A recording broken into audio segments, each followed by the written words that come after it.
What if the reason most businesses fail has nothing to do with their product, their market, or even funding, and everything to do with the fact that the founder never learned how to sell? Most salespeople fail for exactly the same reasons every single time. Number one, they talk too much. Number two, they act like a salesperson. If I ask you about a product, you have to give me a 20-minute dissertation on everything there is to know about everything about this product, and I don't care, because we know that psychologically people only remember 30% of what they hear anyway. So the more you talk, the less they hear. And then the more you talk, the less they want to listen to you, and now they just want to leave. So if I can get you to, number one, have a conversation instead of sell, and number two, learn when to shut up, your sales closing rates will go through the roof right out of the gate. Hello and welcome to another episode of the Duct Tape Marketing Podcast. This is John Jantsch. My guest today is Brian Will. He's a serial entrepreneur who dropped out of high school, went on to build or co-build 10 companies across 5 different industries, collectively worth over $500 million at their peak. He's the author of 3 books, including one we're going to talk about today, No, The Psychology of Sales and Negotiation. So, Brian, welcome to the show. John, I appreciate you having me today. It's going to be fun. Start with the fact you dropped out of high school, built 10 companies. At what point did you realize that maybe this selling thing has a lot to do with my success? You know, it's funny, John. The first company I did was landscaping, and I only did it because I basically had no education and no job skills, and I thought anybody could dig a hole and mow grass, right? Yeah. So that's what I did. And I did that for 10 years, and that company did well until it didn't. That's one of my favorite sayings. It ended up losing everything, almost went bankrupt, lost the house, the cars, made a couple critical errors in business that I carried with me for the rest of my life. But what was interesting when I got out of the landscaping business is a buddy of mine, he said, "Hey, you should come sell insurance with me." Now, mind you, I'm thinking, you remember the movie Groundhog Day? Oh, yeah. With Bill Murray? One of my favorites, Ned, yeah. Needle-nosed Ned, and every day he tries to get Bill, and one day Bill just knocks him out in the street. That was my internal picture of an insurance salesman. I did not see myself walking around with a briefcase and a hat, chasing people down on the street. And I told my friend, no, I'm not selling insurance. Never.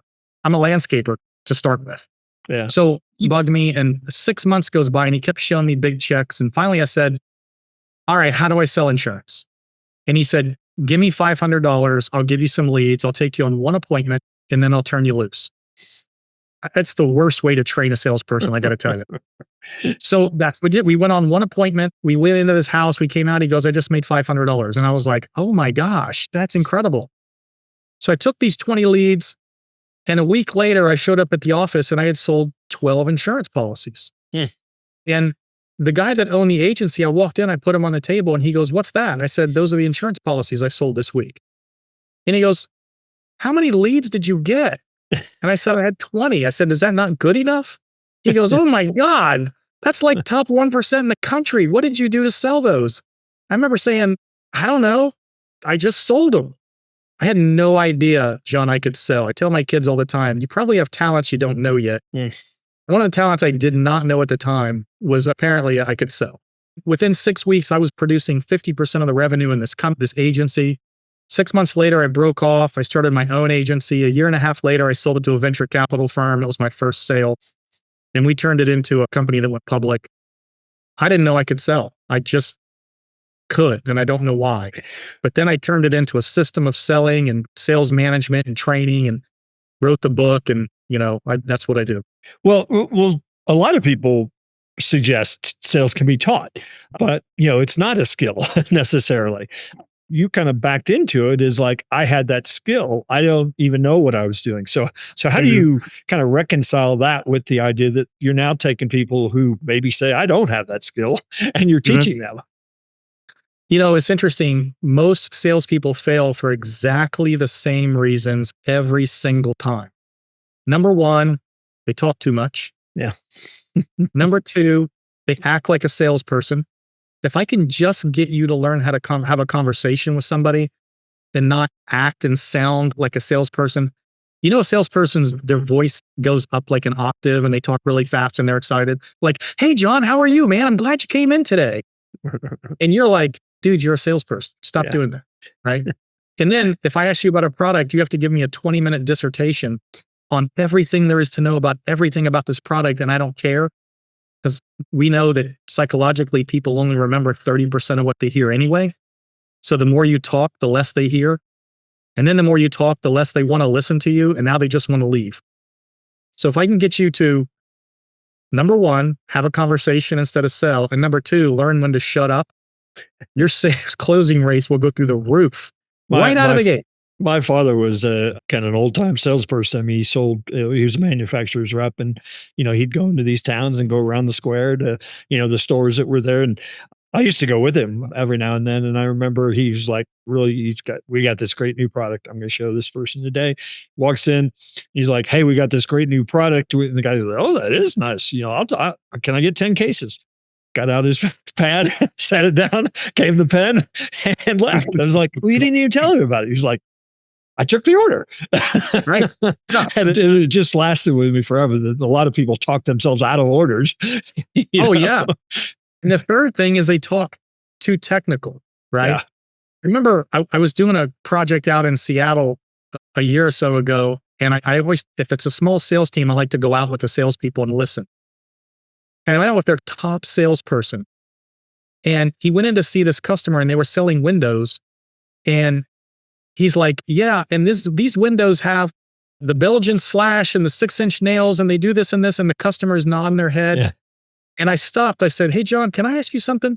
What is a Belgian slash and a 6-inch nails? That sounds like a band. And he goes, I know. I said, and he said something different. And I looked at the customer and I said, did you hear 6-inch nails? And they go, yeah, that's what we heard too. And if I hadn't stopped John and asked the question, they would have the whole time never known what he said. Right? So you can get too complicated and lose your client so easily. And I tell people, look, don't use tech talk. Yeah. Talk at a 5th grade level. Stop, do check-ins, pause for effect, just like I did right there. And, there are a few things we can teach you to make you better. We may not be able to make you the best, but we can make you better. So you start I think this is not your first book with this, the word no. Is there a story behind, why you've kind of latched onto that? Yeah, because the most powerful word in the English language is no. Huh. Without a doubt. And that's on both sides of the sales process. I can't tell. I've got so many stories about the word no. The genesis, literally, believe it or not, comes from Richard Branson. And he wrote a book. And one of the things in his book he says is, if your first offer doesn't insult them, you've offered too much. Huh. And no matter what, because if you're talking to somebody who's a negotiator, they're never going to offer you what you want. Mm-hmm. And if you're selling something, you're never going to sell it for, never going to offer for sale for what you actually want. So we already know right out of the gate, both sides are going to say no, right? So we start with no. That's what we always start with. And every single negotiation starts with no. Yes. I'll give you a funny example. I own some restaurants. I have a manager that works for me.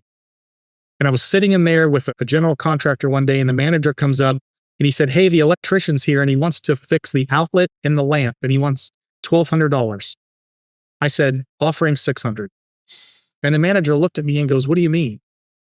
I said, go back. He's already here. He's either going to take my $600 or he's going to go home. He goes, but it's $1,200. I said, listen to me, just go offer $600 and come back. He comes back. He goes, he'll do it for $9. I said, take the deal. Right. And the manager was like, I don't understand what just happened. And the person at the table goes, do you do all your negotiations that way? I said, yes, I do. Whatever you tell me, it's no. That's an interesting point, because the word negotiation is in the title, but I think a lot of people think selling is, I have this offer, I give it to you, you pay me or you don't pay me. That negotiation is really not even a part of the deal. It's like, you want it or not. Yes. So, and what you're suggesting is it should be a part of every conversation, or at least every transaction. So you've been to the mall, right, John? To a store to buy a suit or pants, or those people are technically salespeople, but they're not selling you anything. No, that's retail, right? Salespeople are true salespeople that are going out and trying to sell a product or a service, and those things are negotiable, period.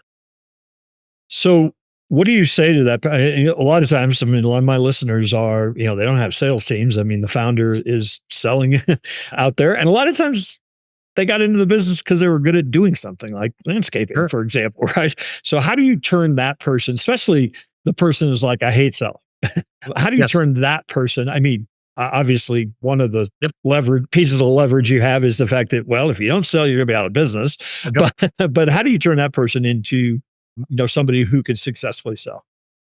So my first book, John, is called The Dropout Multimillionaire. Mhm. And I talk a lot about this in that book. And we like to say that every successful company has 4 personalities. And I don't care if it's Apple Computer all the way down to the guy who just started his own business. You have an entrepreneur who's a big thinker, who's also usually a salesperson, but not always. You have the entrepreneur, you have the technician, you have the manager, and you have the salesperson, right? Most businesses are started by technicians Mhm. and they're not salespeople. And as I like to say, my books are famous for Joe the plumber, right? Joe's a plumber. He works for XYZ Plumbing for 20 years. He goes out every day. They're paying him $50 an hour. One morning, Joe wakes up and says, why am I charging $150 an hour? I'm only getting 50. I'm going to start my own business and we're going to call it Joe's Plumbing. So Joe starts Joe's Plumbing. If Joe's Plumbing fails, it will not be because Joe is not a good plumber. It will be because Joe is not a good salesperson or a manager, one of the two. But Joe thinks that all there is to business is the technician part, not understanding that he doesn't understand how business works. He doesn't understand how insurance works and payroll works and Right. sales work and, managing people. None of that. He doesn't get that. And so that's why most businesses fail, is because they're started by technicians. If you are a technician, understand that you don't know how to do sales, bring somebody in who does. Yeah. No question. I think a lot of people jump out of work and decide to start a business and don't realize just there's a lot of moving parts. Yes. So if somebody came to you, they were a newbie in like a class or coaching or something you were doing, what would be the basic principles? Kind of map out the basic principles that you would teach or that have really worked for you over the years. You mean a new business owner? Yeah. Who wants to get better at selling? Oh, I'm better at selling. Yeah. So the first thing we're going to do is we're going to, and I hate to say this, but I'm going to go out with you on a couple sales calls to find out what you're doing right and what you're doing wrong. And then we're going to develop a system for you to learn how to sell. So there, in my book, we lay all these things out, but it literally gets into the things we've already talked about, which is you need to bring your presentation down to a few words, not a 5-minute dissertation. You need to quit selling and just ask questions. That's one of the most powerful sales tools there is. If I can find out what you want, why you want it, when you want it, who else you've looked at buying it from, and why you didn't buy it from them, you will tell me exactly how to close you. But that's a series of questions.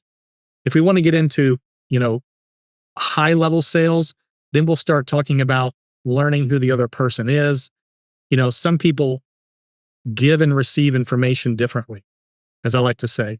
John, if you're an emotional person and you live on your emotions and what's going to feel good and do good, and I try to give you a bunch of data, your eyes are going to roll back in your head. If you're a data person, and I can tell that very quickly when I first start talking to you, and I start giving you all the emotional reasons why you should do something, and you keep going, no, just give me the numbers, right? How you receive information, how you give information is how you receive it. I need to pick up that small thing, and my sales tactic has to match how you receive information. And then my close ratios will go up. Matching that with not talking too much, asking a ton of questions, and letting the person close themselves. These are things we teach that I would try to teach somebody. And then it's learning when to shut up. Like, that's the huge one. Just stop talking.